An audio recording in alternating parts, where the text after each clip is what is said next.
அன்பான வேந்தர் டிவி நேயர்களுக்கு காலை வணக்கம். நாம் இப்போ பார்க்க போகிற மூலிகை மருத்துவம் இடுப்பு வலி. இடுப்பு வலிக்கான மருத்துவம் பற்றி நந்தினி இப்போது பேசுவாங்க. இடுப்பு வலின்றது ஒரு சாதாரணமாக எல்லாருக்குமே வரும். வீட்டில் சும்மா இருந்தாலும் வரும், நம்ம வேலை பார்த்தாலுமே இடுப்பு வலி வரும். அது யாருக்கு வரும் நம்மளும் சொல்ல முடியாது. ஆண் பெண் இருப்பாளருக்குமே இடுப்பு வலி இப்போ காமனாக வருது. ஆண்களுக்கு ஏன் இடுப்பு வலி வருது பார்த்தா, அவங்க அதிகமாக படிக்கட்டு ஏறுவாங்க, வேலை விஷயமா வெளியே போகிறாங்க. இப்போ இருக்க முக்கால்வாசி ஜென்ரேஷன், இப்போ இருக்க காலத்தில் யாருமே நடந்து போகிறது கிடையாது. நடக்கிற பழக்கம் யாருக்குமே இல்லை. உடற்பயிற்சி செய்கிறது கிடையாது. நாமளாக இருந்தாலுமே யாராக இருந்தாலும் செய்ய மாட்றாங்க. அதனால் அவங்களுக்கு அந்த உடற்பயிற்சி இல்லாதனால எதை எடுத்தாலும் வண்டியில் போகிறதுனால, வாகனங்கள் அதிகமாக ஓட்டினாலுமே இடுப்பு வலி வரும்.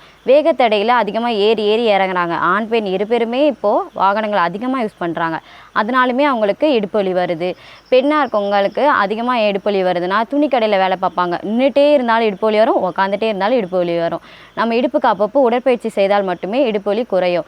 உட்காந்துட்டே இருக்கும்போது நம்மளோட போன் எல்லாமே ஒரே அமைப்பிலே இருக்குது. நம்ம எலும்புகள் எல்லாமே ஒரே அமைப்பில், உட்காந்துட்டே இருக்கோன்னா அப்படியே தான் இருக்கும். அதனால இடுப்பு வருது. நின்றுட்டே இருக்கும்போது இப்போ துணி கடையில் நம்ம உட்காரதுக்கு வாய்ப்பே கிடைக்காது. எப்பயுமே கஸ்டமர் வந்துகிட்டே இருப்பாங்க, நம்மளும் சேல் பண்ணிக்கிட்டே இருப்போம். அதனால் நமக்கு இடுப்பு வலி இருந்துக்கிட்டே தான் இருக்கும். அவங்களையும் ஒன்றும் சொல்ல முடியாது. நம்ம இடுப்பு வலிக்கு கொஞ்சம் கொஞ்சமாக நம்மளே தான் நம்மளை மாற்றிக்கணும். அதே மாதிரி கர்ப்பிணி பெண்களுக்கும் அதிகமாக இடுப்பு வலி வருது. ஏன் கர்ப்பிணி பெண்களுக்கு இடுப்பு வலி வருது அப்படின்னா, அவங்க வந்துட்டு இப்போ நார்மலாக இருக்கவங்க இப்படி இருக்காங்க. இப்போ இடுப்பு வலி வரும்போது, இப்போ அவங்க கரு சுமக்கும் போது அவங்க லோனோசிஸ் ஆவாங்க. அதாவது இப்படி கொஞ்சம் சாய்மானம் அடையிறதுனால நம்ம கரு தரிக்கிறாங்க. அதாவது பாப்பா உள்ள வளர அவங்க உடல் இப்படி வளைய அவங்களுக்கு இடுப்பு வலி வரும். அவங்களால குனிய முடியாது, எந்திரிக்க முடியாது, அந்த மாதிரி கொஞ்சம் கொஞ்சம் இருக்கும். ஆனால் அவங்களுமே நல்லா உடற்பயிற்சி செய்தால் மட்டும்தான் சுகப்பிரசவம் ஆகும்னு சொல்லுவாங்க. அவங்களுக்கு அதிகமாக இடுப்பு வலி வரும். அதே மாதிரி இப்போது சிசரியன் பண்ணுறாங்க. சுகப்பிரசவம் ஆக முடியல அப்படின்னா சிசரியன் பண்ணிடுறாங்க, எல்எஸ்சிஎஸ் பண்ணுவாங்க. அவங்களுக்குமே அதிகமாக இடுப்பு வலி வரும். அவங்க கொஞ்சம் கொஞ்சமாக உடற்பயிற்சி பண்ணி அவங்க இடுப்பு வலியை குறைச்சிக்கணும். இடுப்பு வலின்றது நார்மலாக எல்லாருக்குமே வரும். அதை நம்ம பாரம்பரிய மருத்துவத்தில் எப்படி நம்ம குறைக்கலாம், எப்படி நம்ம சரி செய்யலாம் அப்படின்றத பாட்டி சொல்லுவாங்க. இப்போ இடுப்பு வலி சரியாகிறதுக்கு ஆண் பெண் இரு பாலருக்குமேவும் இப்போ நாம் தயாரிக்கிற மருந்தை உள்ளுக்குள்ளே சாப்பிடலாம். இடுப்பு வலிக்கான மருந்து தயாரிக்கும் முறையை பற்றி பார்க்கலாம். அதில் முக்கியமாக சாதிபத்திரி வலியை போக்கக்கூடியது, நரம்புகளை வலுப்படுத்தக்கூடியது. சாதிபத்திரியில் ஒரு பூவில் பாதி எடுத்துக்கிறலாம். ஒரு பூவில் பாதி சாதிபத்திரி எடுத்துக்கிட்டோம். மதன காமப்பூ, இதுவும் வலியை குறைக்கக்கூடியது. உள்ளுக்குள்ளே குத்தல் எடுக்கிற மாதிரி வலிகளை குறைக்கக்கூடியது, கசடுகளை போக்கக்கூடியது. இடுப்பு வலி அப்படின்னா அந்த நரம்புகள் போனுக்கு ரத்தோட்டங்கள் போகிறது குறைவாக இருந்துச்சுனாக்கா அப்பையும் அவங்களுக்கு வலி வந்துடும். ஒரு 5 கிராம் அளவுக்கு மதன காமப்பூ கூட சேர்த்துக்கிறணும். திப்பிலி ஒரு 7 திப்பிலி எடுத்துக்கிறலாம்.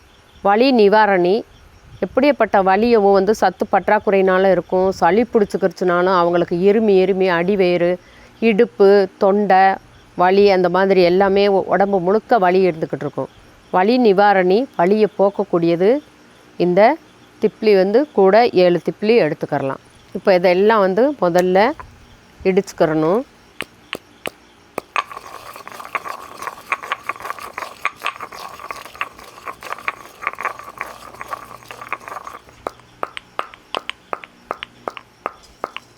நல்லா பொடியாக அரைச்சிட்டோம். இது கூட தேவையான அளவு பனை வெல்லம் கூட சேர்க்கணும். பனை வெல்லம் தேவையான அளவுக்கு ஒரு 5 கிராம் அளவுக்கு கூட சேர்த்துக்கிறணும். இந்த பனை வெல்லம் ஏன் சேர்க்குறோம் அப்படின்னாக்கா, மருந்தை சாப்பிட்டு ஒரு காரத்தன்மையும் கார்ப்புத்தன்மையும் உப்புத்தன்மையும் சேர்ந்து கசப்புத்தன்மையும் சேர்ந்த மாதிரி இருக்கும். மருந்தை சாப்பிட்டுட்டு வாந்தி எடுத்துடக்கூடாது. அதனால் இனிப்பு சுவை சேர்ந்துருச்சுனாக்கா ஒன்றுக்கு ஒன்று குளிர்ச்சி தந்துடும். குளிர்ச்சி தந்து மருந்தை உள்ளுக்குள்ளே ஈஸியாக சாப்பிட்றதுக்கு உதவியாக இருக்கும். கூட சேர்த்துக்கிறணும்.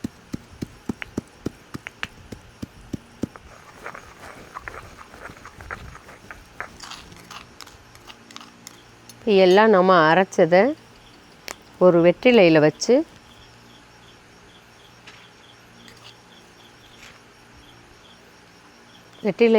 மென்று சாப்பிட்றணும்.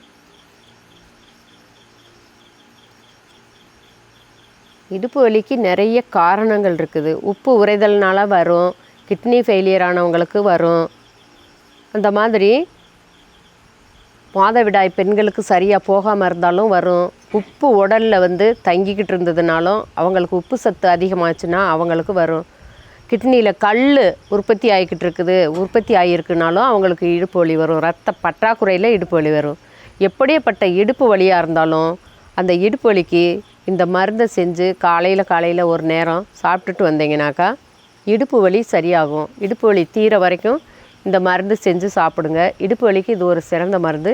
இந்த மருந்தை சாப்பிட்டு பயனடைய வேண்டும் என்று கேட்டுக்கொள்கிறேன்.